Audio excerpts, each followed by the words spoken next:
હોલિકા દહનની પરિક્રમા સમયે કરો આ ઉપાય, દેવી લક્ષ્મી ભરી દેશે તિજોરી. આ વર્ષે હોલિકા દહન 24મી માર્ચે કરવામાં આવશે. આ દિવસે માતાને લક્ષ્મી પ્રસન્ન કરવા માટે સૌથી ખાસ દિવસ માનવામાં આવે છે. હોલિકા દહનની રાત મહાસિદ્ધિની રાત માનવામાં આવે છે. આ દિવસે કેટલાક ખાસ ઉપાય કરવાથી એનું સુફળ પ્રાપ્ત થાય છે અને મનપસંદનું પરિણામ મળે છે. હિન્દુ ધાર્મિક માન્યતા અનુસાર હોલિકા દહનની રાત તંત્ર સાધના કરવા માટે ખૂબ જ ફળદાયી માનવામાં આવે છે. તો ચાલો જાણીએ હોળીના દિવસે ધનવૃદ્ધિના ઉપાયો. પહેલો છે હોલિકા દહન પહેલા કરો આ કામ. હોલિકા દહન પહેલા ખાડો ખોદતી વખતે તેમાં થોડું ચાંદી, પિત્તળ અને લોખંડ દાટી દો. આ પછી વિધિ પ્રમાણે હોલિકાની પૂજા કરો.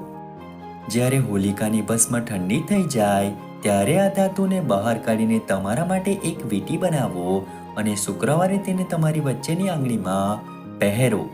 આમ કરવાથી દેવી લક્ષ્મી પ્રસન્ન થાય છે. બીજો છે સોપારીના પાનથી કરો આ ઉપાય. હિન્દુ શાસ્ત્રોમાં કહેવામાં આવ્યું છે કે દેવી લક્ષ્મીને સોપારી ખૂબ જ પ્રિય છે.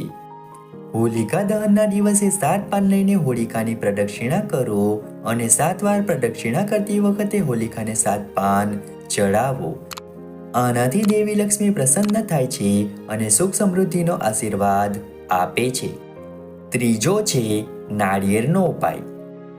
શ્રીને માતા લક્ષ્મીનું નામ માનવામાં આવે છે અને માતા લક્ષ્મીને નારિયેળ ખૂબ જ પ્રિય છે. હોલિકાની અગ્નિમાં નારિયેળ ચડાવવામાં આવે તો ઘરની આર્થિક તંગી દૂર થાય છે. તેમજ હોલિકા દહનના સમયે હોલિકાને નારિયેળની સાથે પાન અને સોપારી ચડાવવાથી ઘરની આર્થિક તંગી દૂર થાય છે. ચોથો છે હોલિકાની ભસ્મથી ઉપાય કરો. હોલિકા દહન પછી બીજા દિવસે હોલિકાની ભસ્મને લાલ કપડામાં બાંધીને તેમાં સ્ફટિક શ્રીયંત્ર, ચાંદીના સિક્કા અને 5 ગાયો રાખો અને તમારા ઘરના ધન સ્થાનમાં રાખો. આમ કરવાથી નોકરી, ધંધો અને સંપત્તિ વધે છે. આ હોળી અપનાવો તુલસી સાથે જોડાયેલા આ 6 ઉપાય, નહીં ખૂટે ક્યારે ધનનો ભંડાર. હોળીનો તહેવાર સુખ અને સત્યનું પ્રતીક છે. જો તમારા ઘરમાં નકારાત્મક ઉર્જા છે તો હોળીના દિવસે તમારે ગંગાજળમાં તુલસીના કેટલાક પાન નાખીને તે જગ્યાએ રાખવા જોઈએ. જે પૂજા પૂર્ણ થયા પછી તેમને ઘરમાં છાંટવું. એવું માનવામાં આવે છે કે આમ કરવાથી નકારાત્મક ઉર્જાનો પ્રભાવ ઓછો થશે.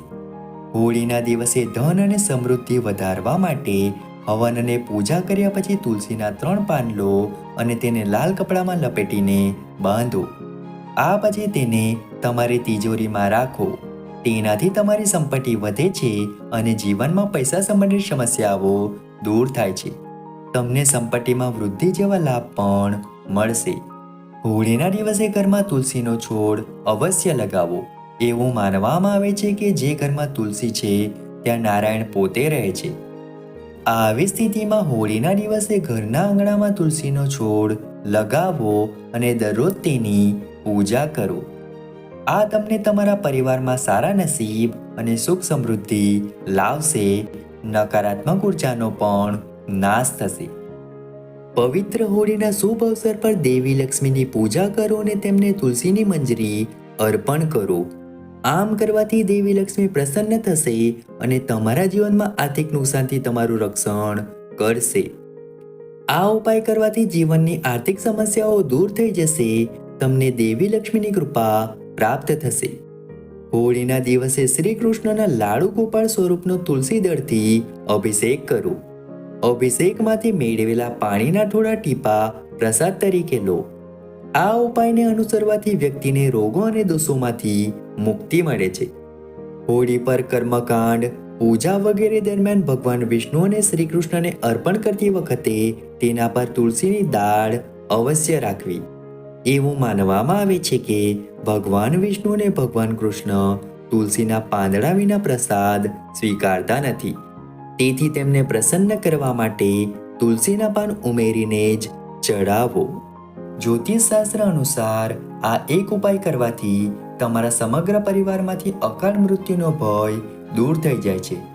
હોલિકા દહનના દિવસે હોળી પ્રગટાવ્યા પછી તમારે આખા પરિવાર સાથે ચંદ્રદેવના દર્શન કરવા જોઈએ.